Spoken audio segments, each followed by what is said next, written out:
Welcome to the Sharpe Way show. Yes, it is 7 p.m. on the East Coast, so you guys now have to look at my mug. That's the rules. Thank you so much for showing up. I do appreciate everyone who's watching. As of course, I will ask you every single time, please like, comment, share. It is the only way we can get around that media blockade, the only way we can get around that blackout that we have. Please like, comment, and share. It does matter. Guys, today I am very lucky.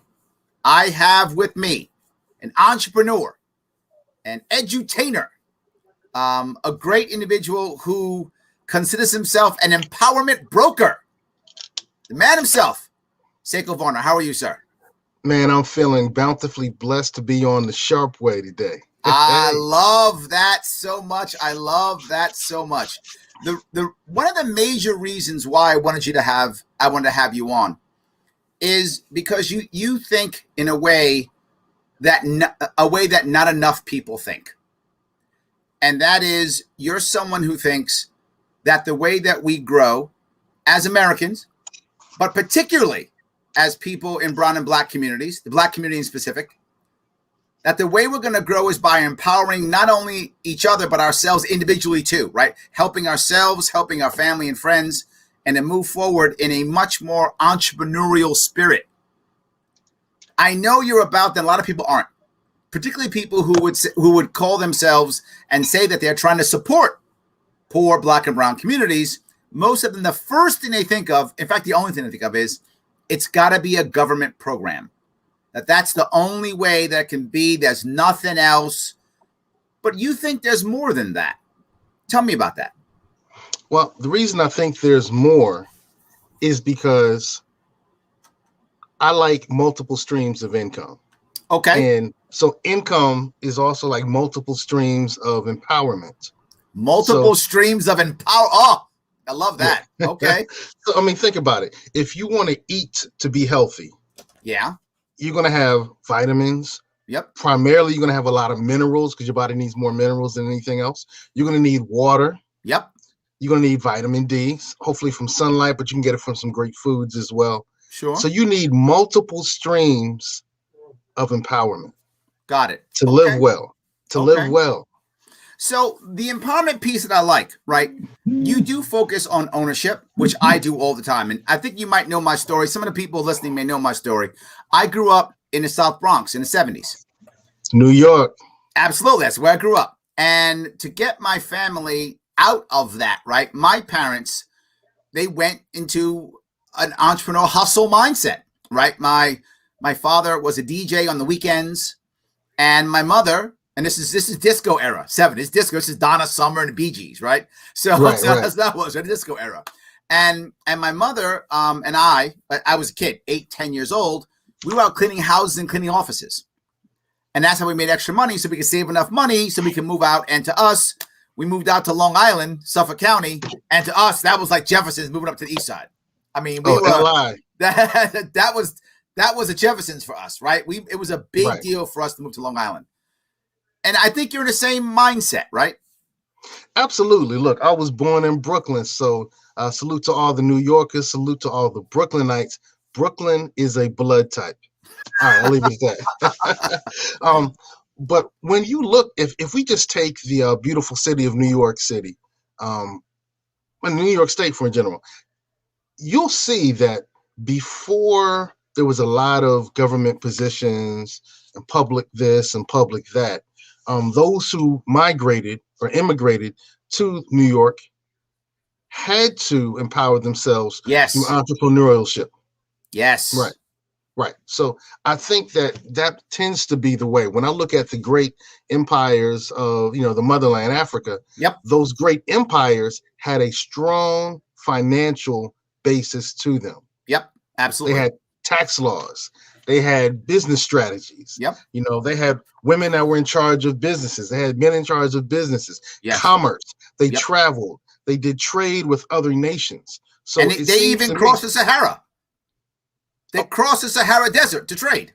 They crossed the Sahara. Mm-hmm. They crossed the continent. Yes. So you'll find when you come back, when you really do the history of the of North America and South America, you'll find that some of the people that we would call indigenous or Indians were trading with people that they called indigenous or Africans who looked, had afros and were darkly melanated and didn't have straight hair, and they were trading. As a matter of fact, when Christopher Columbus, who never set in America really, that's kind of interesting story, but he never really set in the Americas. His brother, who was with him, kept the notes and wrote things. Okay. And they stated that they saw Moorish or African Negroid people when they traveled to the area that we now call the United States of America. Well, the Americas. It's Caribbean.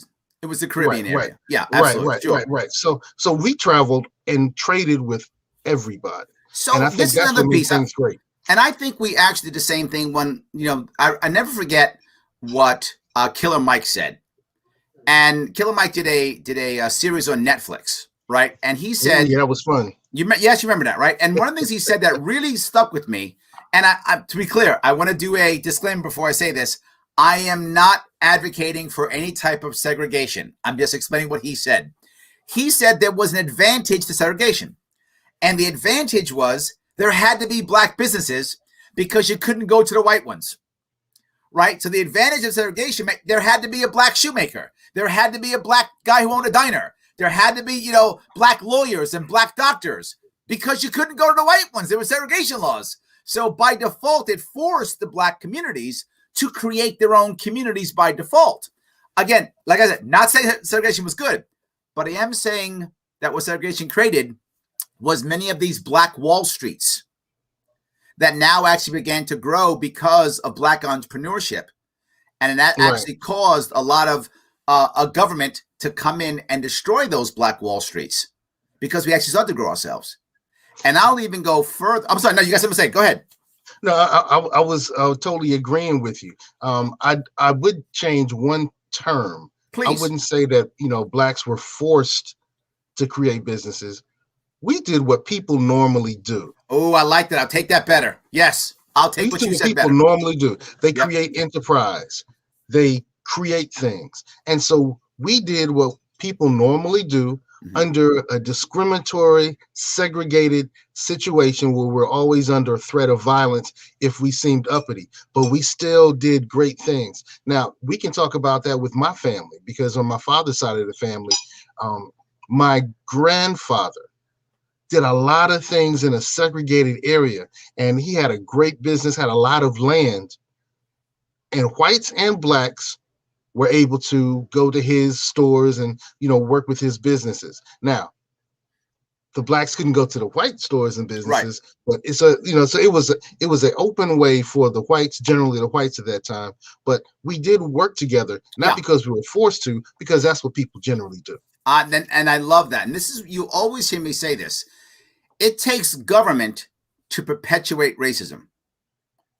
Without government policies perpetuating racism, people tend to start working together. It's a natural thing. And I said, in the South, why was there a requirement for segregation laws? Because we would have integrated. That's why there had to be laws for it. Otherwise, we would have naturally began to integrate. I believe that the reason that people of African descent, primarily those foundational Black Americans, those whose ancestors were those who went through the enslavement process, the Ma'afa here in the United States of America, the reason why we have such challenges is because the federal government, the state government, and the city governments all codified white supremacy. Yes, absolutely. It was codified, and it became the natural law of the land, became the natural state of the land. So even though when laws changed, traditions, behaviors, habits, norms didn't change. And so when we talk about the government, I do believe that our federal government, in particular, to be the overseeing organization, even though they've worked to change things. So they saw that there was a problem. There was work to change it, but there was no restitution to the people who faced the problems. Sure. Furthermore, they may have taken a slow time in changing things to stop the problems. But because it took such a long time, and because they never provided the restitution, now we've had generations upon generations and generations of people that are dealing with loss. Yep. And here's the deal. When something bad happens to you, the person who did the crime and the person who was the victim both have a responsibility towards fixing the situation. Mm-hmm. So those who felt the crime, they have to do things to make sure that it doesn't happen again. Right. That it stops, and that they find their way to claw themselves back out of the hole that they were put in. Yes. Now, the people who did the crime have to make sure that it stops. Yep. Have to make sure it doesn't happen again, which America has been slowly doing. Mm-hmm. And then they have to pay restitution. That's the thing that our great government fails to do, and we've been asking for it since emancipation. But the federal government, the state government, the city government, and by proxy, all those who were in the powered situation refuse to do that. And that's why we've had long-standing problems. And all the problems you can find in the so-called Black community, in my position, stem from the economics. Yes. And every time that things were going great and we created our own, it was legal and it was not punished for that to be destroyed by white supremacists. No, I agree with you completely. I'm with you. I'll go to both parts of what you said. One part of what you said, people get upset about, but you're right in the money. And that is, the victim also has a responsibility. Right. And it's nowhere near the responsibility of the offender, obviously. But there still was a responsibility. And when you say that, people immediately go, you're victim shaming. And I'm not saying that. What I'm saying is, if we're going to live together in any environment, any society, the victim has to also take some responsibility and saying, you know what? Maybe there are certain things I could have, should have not done. Maybe there's ways I can make myself better in some way. Or if nothing else, just to say, once you pay your debt, I don't have to forget what you did, but I probably should forgive you, because we've got to live in the same world together. So once you've paid your debt, to include restitution, I should be like, you know what? I don't forget what you did, but I can forgive you for now because you paid it back. Let's try to live together again. And the people around have to also do that. I think the problem in the Black community in America is we forgave too early. Yeah. No, but there was no debt payment. See, the debt payment comes first. Early. Then you forgive. The reason that I think so is kind of like Stockholm syndrome. Mm-hmm. I was born here and I'm American. I'm going to get along with my brother, man. That's what, my book tells me to do. Mm-hmm. But your brother, man, has still not done the things that needs to do to provide the restoration that needs to happen. But I do agree, like you were saying, and I really kind of amplify that. The reason I don't get normally accused of victim shaming is I don't say that the victim could say, oh, there's something I could have done differently and it wouldn't have put me in this position. For instance, I have people in my family who were sexually abused. Mm-hmm. There's no way, particularly in today's culture, that you can say that they did anything that put them in a position where they should have been. I wasn't clear. But hold on. Okay. But it is up to them to work the healing process. Yes. But the victim of that crime isn't just the person who's abused. Obviously, they are clearly a victim, but so is everyone in their world also, right? Particularly those they raise and care for. Absolutely. Yes. So, if my daughters, I hope it never happens, if it happens, clearly they're the primary victim, but so am I. And so is her sister, and so is their mother, right? All of the people are all victims in this crime against one person. And maybe it's time for me to rethink, what could I have done better? How can I fix it? How can I make sure my other daughter doesn't happen? Can I do the other things? What we see constantly, and since you brought up the idea of the sexual piece, is why do so many women not say anything, particularly young girls, because they think they won't get support from the people around them. And they don't believe they're empowered enough to make a change. Yes. Which is the same reason that people of African descent said, okay, so now we don't have to be enslaved and in prison. Well, can we get this? No. Okay, well, then I'm going to stop asking because they're empowered and they can still beat me. And he still got a gun. And so, but the key thing that we're talking about here, Larry, is ownership. Yes. That's the word, ownership. So I'm saying that the people who've been victimized have to take ownership of their own healing and restoration. And the victimizer needs to take ownership of the fact that they need to stop it. Yep. They need to make sure it doesn't continue, Mm-hmm. and they need to pay restitution. And that's the American way. So if you do a crime in America, they're going to put you in jail to stop it. Mm-hmm. They're going to try to put you in correctional facilities so you can be corrected so it won't continue, and you have to pay restitution. How hypocritical is our country? Mm-hmm. No, I'm agreeing with you. Absolutely. But ownership is the key thing. Yep. Ownership and well, look, this is what I want to bring up a point that I think is critical. The system that we have now is the one that we have today. We can absolutely fix it and make it better, no doubt. With that in mind, I think the average person who wants to make that positive change you talk about needs to try to use that system to the best of their ability to gain both financial empowerment, emotional empowerment, every type of empowerment they can, so they can bring that power to bear to make change, right? I mean, isn't that what we should be doing? Should we be trying? When I talk about the libertarian movement, and this is a libertarian movement I bring up all the time, people say, how can I do something? And I say, make yourself stronger. Because if each one of you is stronger, then the movement's stronger. I say that about the Black community. How can I do something to make the Black community better? Make yourself stronger. The stronger you are, the stronger we are, right? So let's all become strong, and then we have power. Ashe, and which can kind of translate into strength, actually, or power. It's interesting. I was born in Brooklyn, New York. All right. So I said, Brooklyn's a blood type. Salute to the Brooklynites. My father was a pastor of Nazarene Congregational Church in Brooklyn, New York. I can't think. I want to say McDaniel Street. So on McDaniel Street. So I kind of grew up in what's now considered liberation theology. All right. And liberation theology in a nutshell, is your interaction with the Almighty should empower you to overcome your challenges. And if it's not, then you need to restructure the relationship you have with the Almighty. Okay. I love that. I love that. So I've taken that and I've developed what I call the empowerment agenda. And that means that our agenda, what's on our agenda, when I wake up, what's on my agenda is empowerment. Okay. So it might be spiritual, it might be physical. I've been talking a lot about that politically.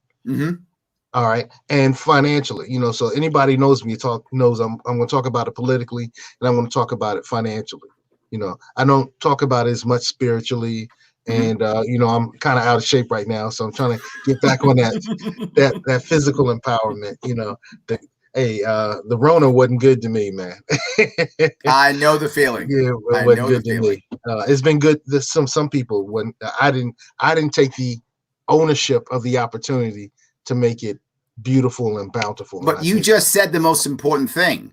You Ownership. Didn't say yes. You didn't go, oh, COVID destroyed me. Oh, you didn't do that. You said, yeah, it happened, but it's an event that I have to take ownership of. I got to try to fix and make better. Exactly right. By the way, guys, if you want more on Seko, head over to Twitter, Seko Varner. Check out what he's doing. Please do that. Please do. He's also, by the way, the owner of Positive Vibes Inc. If you want to check that out, it's positivevibes.net. I put all the stuff in his show notes. Click it, see what he's doing. Check that out, please. And of course, always like, comment, and share. Can I grab a couple comments, Seko? You okay? Can I grab a couple? Let's do it. All right. Let's empower our listeners. Brennan says, it takes money to get those streams of income. A large portion of the population doesn't make enough primary income to even have $1,000 in savings. Some like me can take their savings and start a business. Those who would go bankrupt 1 month without a steady job, not so much. It's a valid point, isn't it? I love it. And what it speaks to is team. It speaks to team. So he's saying some of us can't do it alone.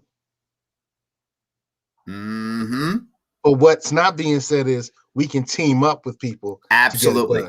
Yes. So I totally agree with what he's saying, because if you're one, and I'm glad this was brought up, if you're one of the people that says, I'm having a hard time by myself or with my small group, then it's important to team up. team up with those who have more resources, team up with those who have other resources. You know, if Larry has $1 and I have $1, you know, we really can't buy a whole lot with our singular dollars. But truthfully, we could put our $2 together. We can buy some water, some sugar, and some Kool-Aid mix. But we might not be able to get 2 sodas, which cost $1.50. You know what I'm saying? So I'm saying, hey, it might be 4 people to make the Kool-Aid thing work. But my point is, for the listener, and I forgot the name, Brennan. Team up, Brennan. Salute to Brennan. Hey man, we love you in advance. We love you. No, I agree. And the other part I think of is it's not just that you can't. It's that there's a mindset involved. And I used to sell cars. And if I told you the story, I used to sell cars. And selling cars was the easiest job I ever had. I hated it. And it was the easiest job I ever had. Not surprised. Yes, but it was so easy because people walked in the door wanting to buy a car. Oh my God, I spend my life hustling to get clients. They were walking in the door. I mean, come on, it was amazing. But the thing that I noticed to me that I could tell, not by race, but by socioeconomic class, I could tell the class of the person by how they were talking about the car. And now even that class distinction is gone because our culture is changed. This is 20 years ago, 25 years ago when I was selling cars. When I was selling cars, if someone said, okay, what's the monthly note? They were thinking not ownership. They were thinking, how can I survive month to month? They were thinking the way Brennan was talking about, many people think was, I can't afford this. I don't have enough money. So I just want to survive month to month. That's it. They wouldn't care. I'm not joking. They wouldn't care how much the car costs. They wouldn't even ask the interest rate. I would try to tell them. They didn't want to hear it, but can I could swing $350 a month. Can we do that? I'm like, as a car guy, I can swing anything you want. I just got to give you a higher interest rate, or I got to give you a longer loan. But sure, yes, I can do $100 a month if you want to pay for 20 years at 19% interest. Sure, right? I mean, I can do whatever you want. And they just didn't seem to get that. But the savvier people almost always came from either middle class or upper class economics. And they always thought, well, how much is the car? Is it better if I lease it? What's the interest rate? And I could tell by that. And I thought the person who was asking monthly note, they weren't dumber or smarter.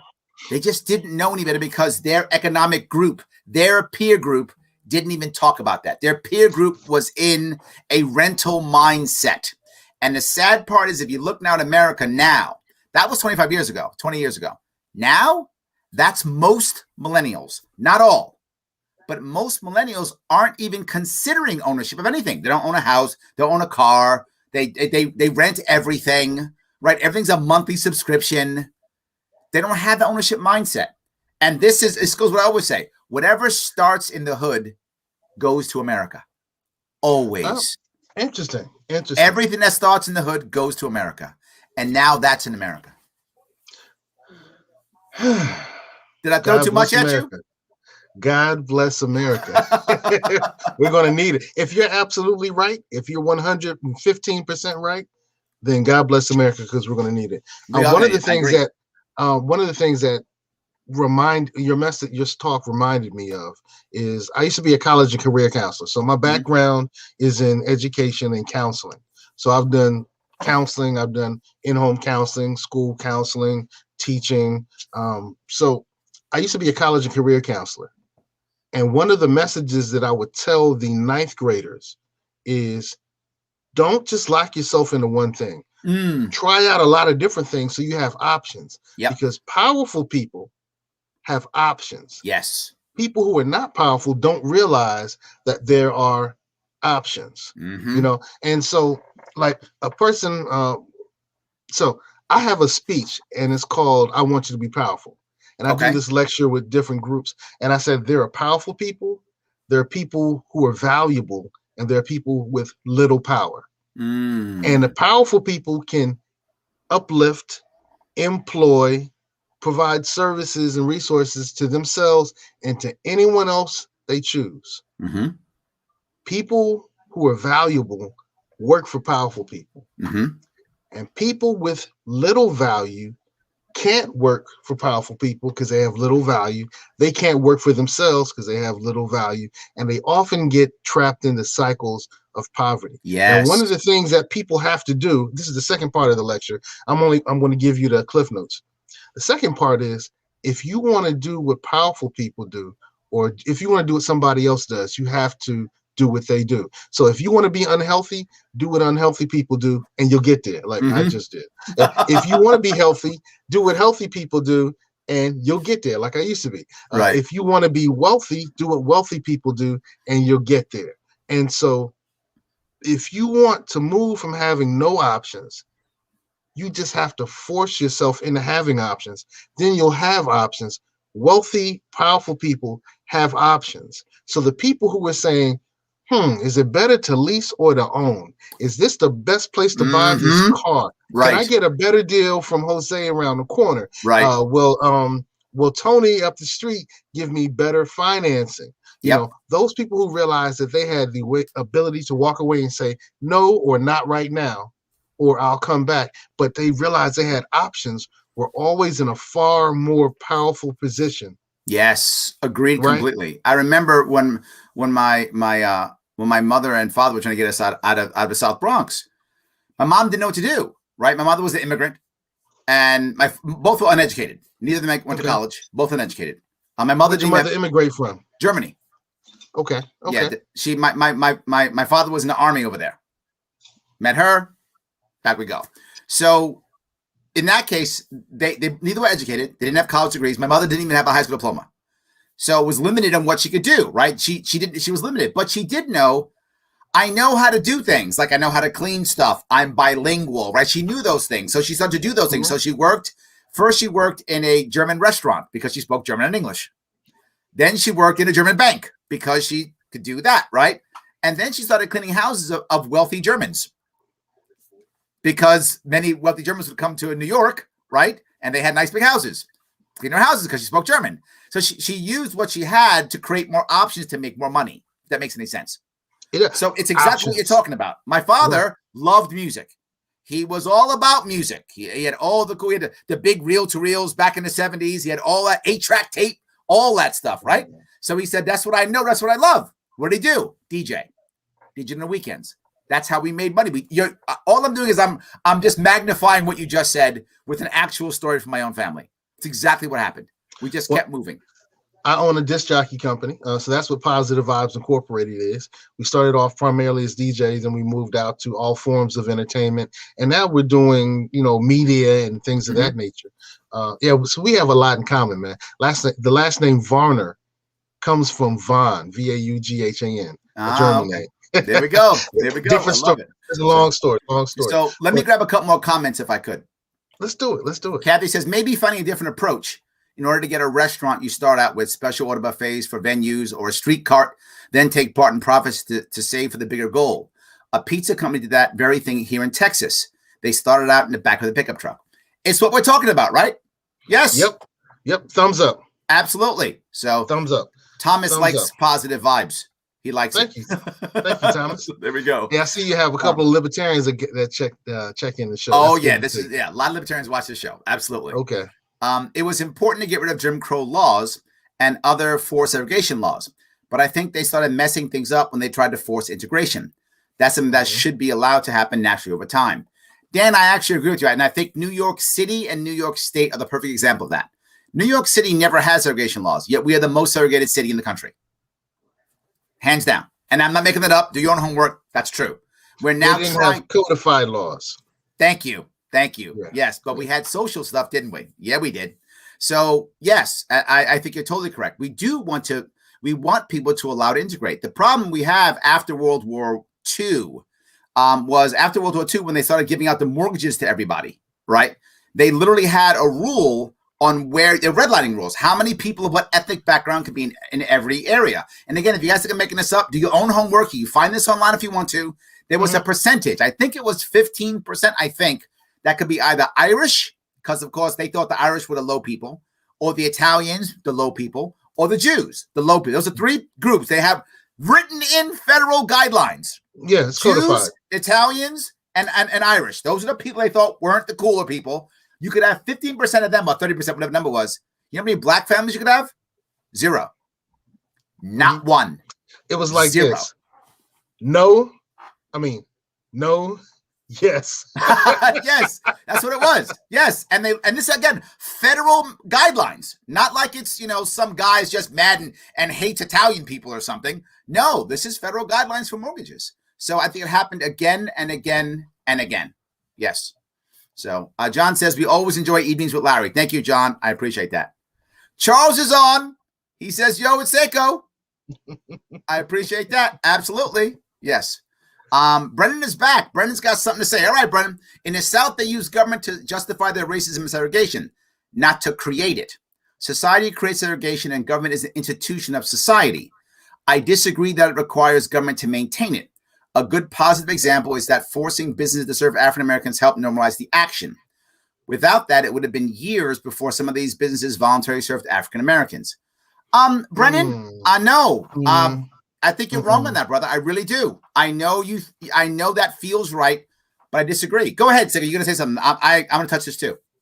Well, I would simply say that there may be some truth to that, but the overarching thing that happened is the African American or the Negro community got on code, and they said, you know what? If you're not rocking with us, we're not rocking with you. If you're not allowing us to, go through the front door and to be treated like everyone, we're going to walk away. And the thing, the bus boycott was a great example. When people talk about the bus boycotts, they really don't talk about the depth at which the in Alabama, 2 or 3 of those cities were almost brought to bankruptcy. Yep. And that was look, things have changed in America, not because my white brothers and sisters have said, we got to change things. Things aren't going right. We need to do better. That's not what has changed things. It's always been economics. And that's one of the reasons why whenever you see a groundswell, a quote unquote Black Wall Street, it was destroyed. It wasn't destroyed because they really hated. It was destroyed because they hated, there was white supremacy, and it was money involved. Yes, absolutely. It was money involved. Yes, they didn't care if there was a Black community over there. They were fine with that. They didn't like all the money going into that Black community when they thought it should have been going into the white community.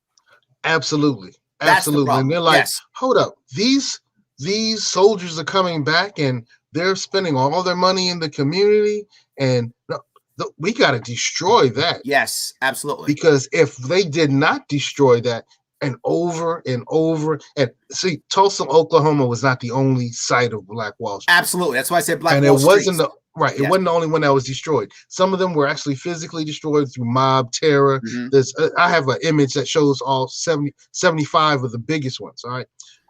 But in other areas, it was the government annexing the community and saying, hey, we're going to put the roads right through down here, and we're going to shut off this place. And so now people couldn't get to businesses, and the government just said, hey, we're taking this by eminent domain. And because of that, we're going to pay you just a little something, but we're taking the best resources. All right. It always comes down to the economics. It always comes. So what Brennan had on the screen, like I said, forcing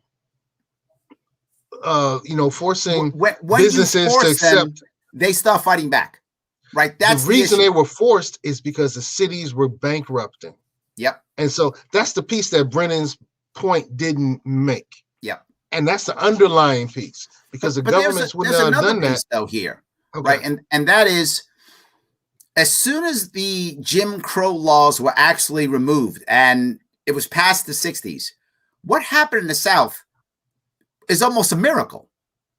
The South is very integrated now compared to the North, relatively, right?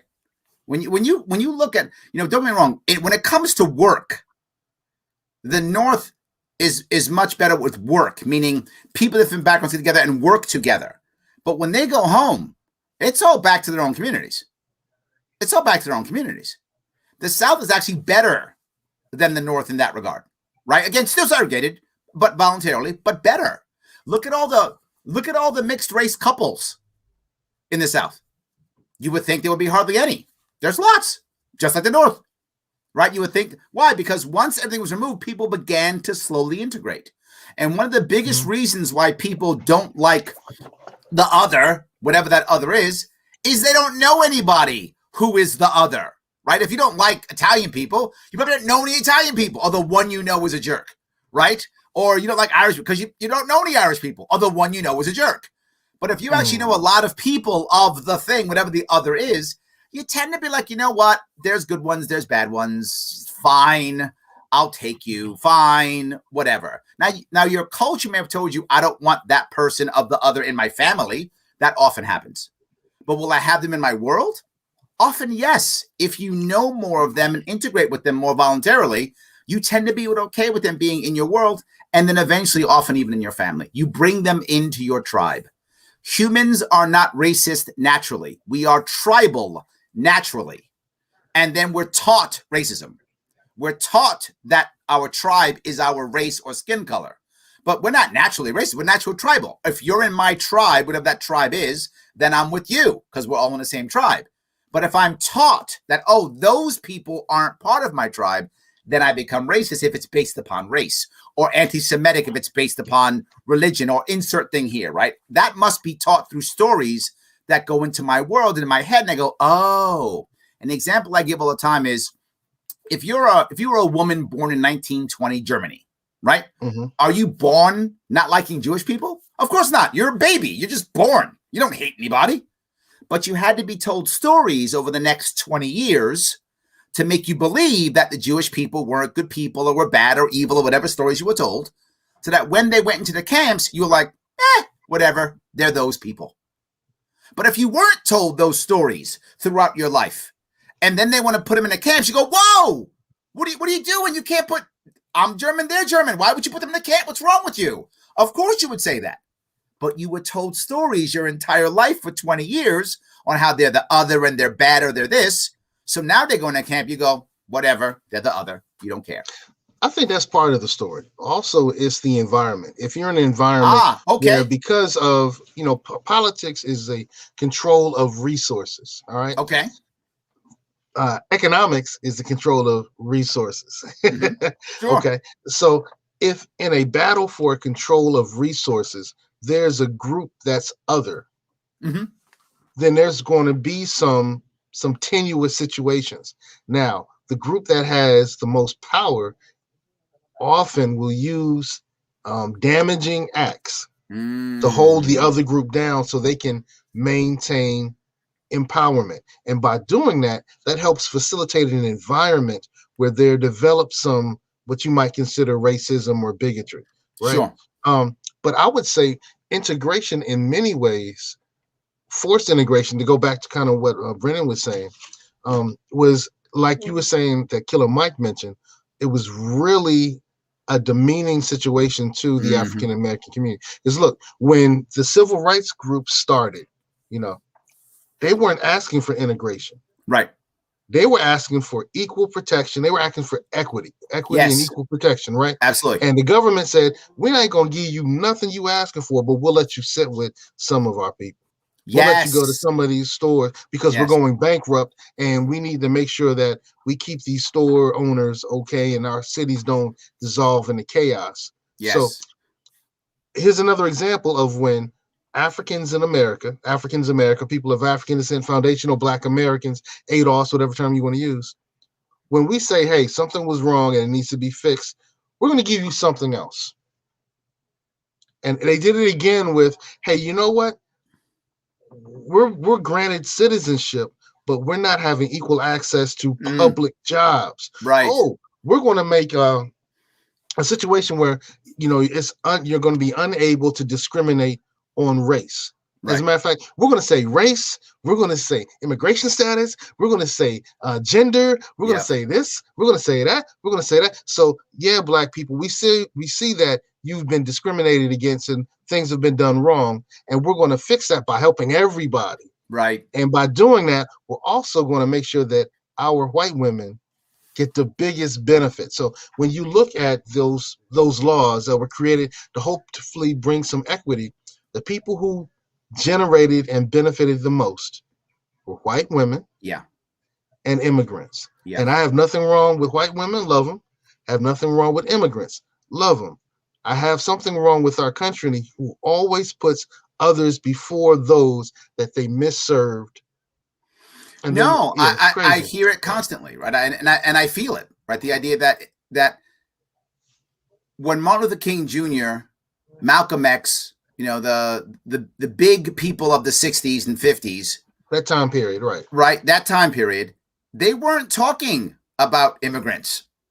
They weren't talking about women, really. I mean, they weren't. I mean, they were, but that wasn't their main thing. They No, were it like, wasn't. no, black people. That's who we're talking about. And then that became everybody. Again, I'm with you. I want everyone to grow. Of course I do. I want everyone to grow. Mm-hmm. But I'd like us to move not from a government handout, but instead empowerment to have ownership. And that's the part we didn't get. And the example you hear me bring up often is you look at law firms in New York City, maybe 10 years ago, some today, maybe, I don't know, with COVID, but truly 10 years ago, law firms would be big law firms in New York City, many of them, white shoe law firms, big law firms. They would say, no, we are, oh my God, we're so diverse. 10% of our population, of all our people in our company are black. You go, great. I don't see any. Where are they? Oh, they're all in mailroom. Janitors. They're all, they're in mailroom janitors. Correct. They're maintenance staff and in the mailroom. That's where they all are. Right. Which, not that I'm against those jobs. Those jobs pay and they put food on the table. I'm okay with those jobs. Yeah. Great jobs. I'm okay with that. But they're only there. Then there's like one token black lawyer who will, of course, will only do something like civil rights. That's all he'll do. Right. That's what they'll do. Right. And I want it to be ownership, which I don't see much of. And part of that is, to your point, this is the part that I say is on us. Not enough of us talk about ownership. Don't get me wrong. The system is absolutely against us having ownership and has been for 100 years or more. I'm clear on that. At the same time, we have to start talking about a lot. We have to stop talking about, I need a good job, which is important. But then where is that entrepreneurial ownership spirit of my own life, of my own culture, of my own home, of my own business? Where is that culture? And I tell you, a lot of it's lacking. And that part of all the piece, that part is ours. Yeah, I agree because we were fed a bill of sale that was horrible. Mm-hmm. We were told, okay, if you build something, you become empowered entrepreneurially, you have your own this, we're going to destroy it. Yep. Okay. And then we're going to say, now we're going to let you come to our places of work, but we're not going to hire you. And then we say, you know what, now I guess we're going to have to hire, and we're going to hire you just into the minimal positions and positions that have less opportunity for growth. And then over time, okay, now everybody's having more of a more equal opportunity. But for that 40 years, our community was saying, hey, just get an education, get a good job. Yep. Don't build, because if you build, it'll be destroyed. Yes, and absolutely. Unfortunately, too many of our forefathers and mothers believe that was the way to go. And so when I was coming up, in Brooklyn, New York, and then Columbus, Ohio, where I grew up, we were told, hey, go to school, get a good job. And I knew then that something was a little wrong with that. But I listened to what my elders said. I graduated, from high school and went to Hampton University. And at Hampton University, they told a story about how the students at Hampton, when it was being built, during the day, for a period of time, they built the buildings, and then they studied. So whatever you were doing, whatever, nursing or teaching, doctor, lawyer, Indian chief, whatever you were studying, some of your time was building the property, and then later on, you worked on so you walked away with a skill and an education. And you understood the idea of building something that you have ownership of. Right. So there was a sign, and I believe that this was a student's project, and it was all over the business place. And it said, what do you call a Hamptonian 5 years after graduation? And then in big letters, it said boss. And I tell you, that really impressed upon me that gotta take ownership. Yep. And then it came back to me, the liberation theology that I was imbued with growing up, where it said, you got to take ownership of the relationship that you have with the Almighty to liberate you from your bad situations. And then the more that I studied Amos Wilson, there's a book by Amos Wilson that everybody needs to read. And there's a movie by Jason Black, which is called 7 a.m. 7 a.m. talks about the need for businesses and where there's economic empowerment and there's low crime, there's low teenage pregnancy and unwanted pregnancy and other things in areas where there's high self-employment, where that group can employ itself. It comes down to the economics. Jason Black put out that book in a movie and another movie called Gentrification. Then there's a guy named, there's a movie called Black Friday. And Black Friday, I can't think of the guy who put it out right now. It talks about how our spending habits have led us to remain in bad situations. And interestingly enough, before Dr. King was killed, he was working on a plan where they were going to boycott Christmas spending for a number of years. So think about it. Just before Dr. King, so when he's saying we need to have all the, little black boys and little white girls singing together, okay, we hate you, you're a terrorist, we're going to kill you. But as soon as he starts talking about, hey, let's start using some economic power. Bam. Yeah. Yes. So I think it all comes down to the money. I think it all comes down to the economics. But it also comes down to power, right? I mean, because that's your point, right? Economics is part of economics creates political power, right? I mean, it kind of does, right? The more money you add, more power you have, more influence you have. By default, you're going to wind up having political power too. I think, didn't Charles Blow just write a book about something like this? I remember him saying something like, he quoted somebody, I forgot who he quoted, but he says, if a man wants to lynch me, that's his problem. But if a man has the power to lynch me, that's my problem. Right? So if he hates me, fine, he hates me. Fine, he hates me. But if he has the power to now act on that hate, legally, culturally, he has the power to act on that hate, now that's my problem. And his issue is he wants to get more people in power so that no one can have the power to act on that. I love that. I love that. And the reason I love it is because I can take that same message and move it into the political realm. So politically, we have the two major parties. I know you represent the libertarians, but happily on my sleeve, yes. And the two major parties have not done anything for people of African descent since the early 60s. And the only reason that the things happened in the 60s is they were trying to win an election. And I'm horrible with names, but that seated president said, hey, Dr. King, hey, I see you got Dr. King was a Republican, hey, we can deliver this if you can force us to do it. And if you do it, we'll make sure that the civil rights and the voting and all those things that you're asking for, we'll start giving to you those. We'll start giving those incrementally. Right. So we gathered together. We all got on code for the ability to vote. Yeah. And some of us struggled. Some of us went through a lot of craziness, poll taxes, poll beatings. It happened in my family, my wife's family. But here's the interesting thing. So our ancestors, I used to hear this as soon as I turned 16. Your ancestors bled and died, so you have the right to vote, right? Yes. I heard that over and over. I've heard that too. Absolutely. But what became aware to me in 2018, and I think I'd been getting there before then, but 2018 it became crystal clear. My ancestors struggled, so I had the right to vote. It was up to me to make that vote more valuable. Bingo. And how do I make that vote more valuable? I make you, Mr. Politician, work for it. Yep. Now, too many of Blacks in America, African Americans, the foundational Black Americans, and those who immigrated here to America since then, is we don't go with the ask. Yes. We place politicians many ways as either celebrities or saviors. Yes, I knew you were going to say that word. We talked about that before, right? I knew you were going to say that word. Yep. Right. I knew it. So what's your power situation with a savior? None. None. But check this out. The Bible says you need to get powerful.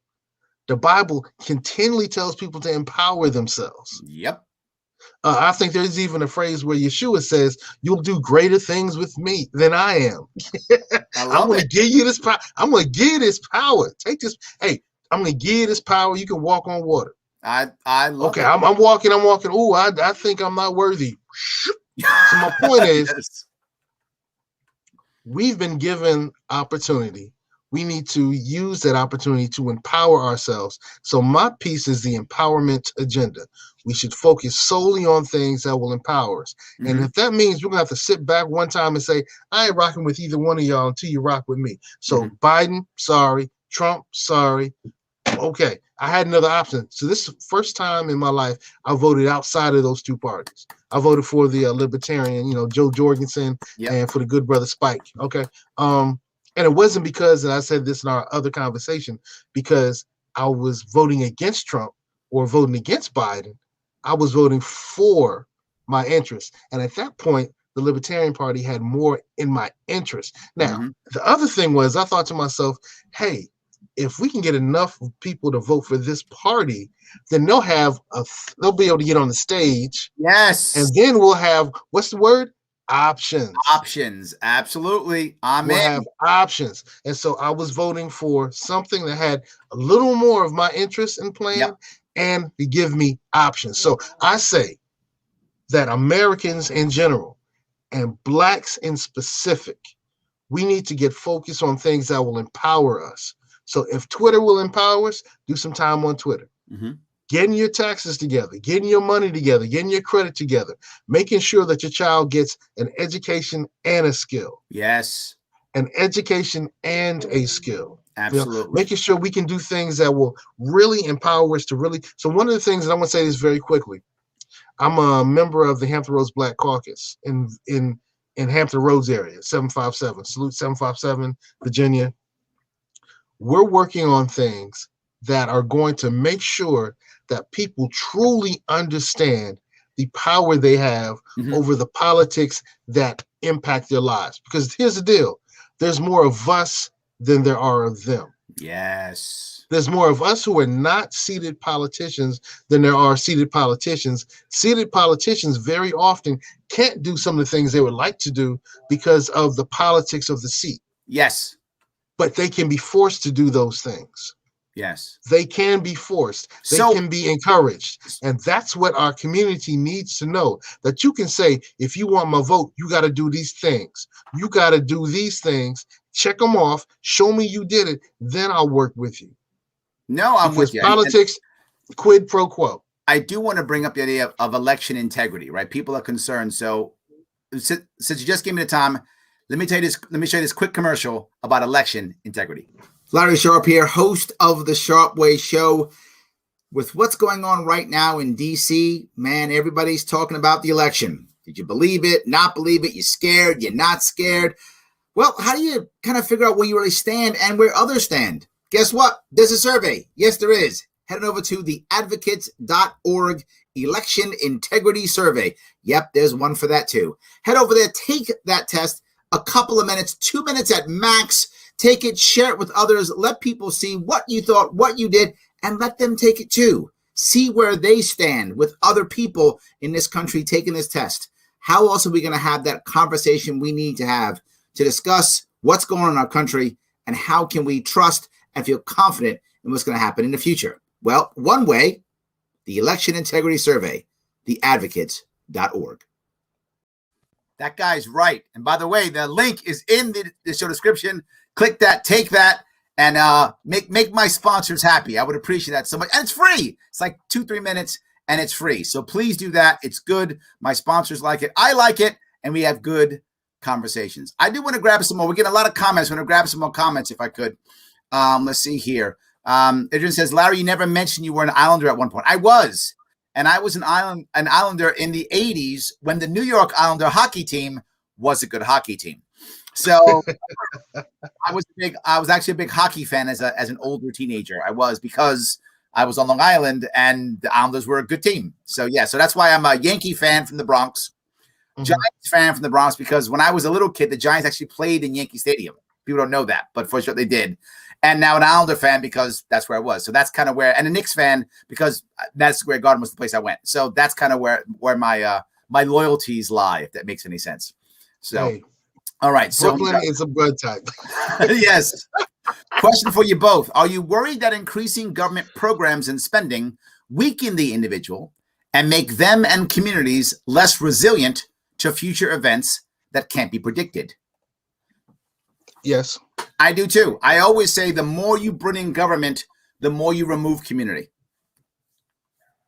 And you wind up now having a situation to where there are many communities that have relied upon government for so long that they've kind of lost the institutional knowledge that it takes to support themselves.